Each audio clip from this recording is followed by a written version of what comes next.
And Tottenham Hotspur will sell Christian Eriksen to Inter Milan. Yes, once they agree to pay £17 million, Inter will open that offer. Their initial offer of 11 was rejected before. So now it looks set that it's ready to leave.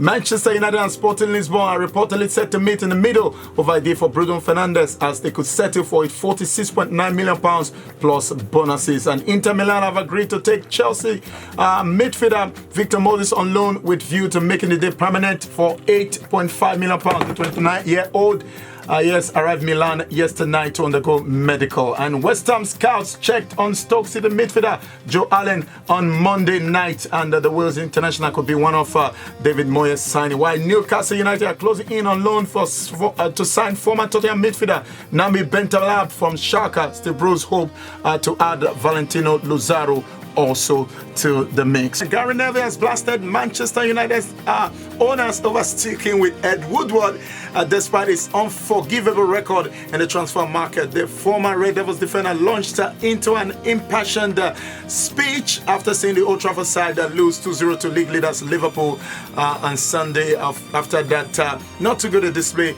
Of course, he won 20 trophies in 19 years for Manchester United, and he's questioning why Executive Vice Chairman Ed Woodward hasn't been sacked up to now. We've all talked about Ed Woodward. But let's go to still Manchester United. Let's hear from Ian Wright. He's accused Ole Gunnar Solskjaer for putting his own interest before Marcus Rashford's health.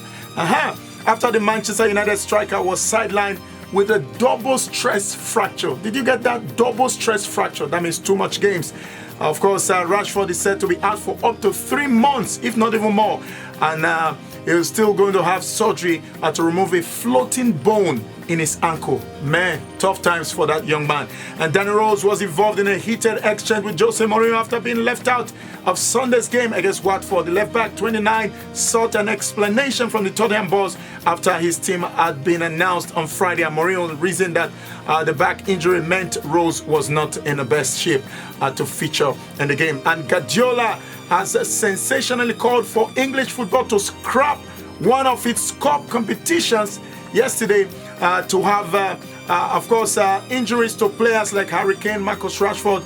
This month is causing a lot of controversy, and the City Board blames the number of games in a relentless domestic schedule, claiming authorities have ignored complaints made by managers about players' welfare. I think I agree with Pep Guardiola on this one. In Nigeria news, the 3-time African champions called the Super Eagles of Nigeria will know their opponents in the second round of the qualifiers for the 2022 FIFA World Cup in Qatar today. It will go down in Egypt. That's the draws today. And Super Eagles coach Gennett Roy wasn't in the party, but he attended Bordeaux's training yesterday morning. According to reports in France, the Franco-German tactician who once played and managed at Bordeaux was at the Hillian during the open session to run the role over 2 Nigerian stars who are in the books of Bordeaux. That's Josh Maja and Samuel Kalu.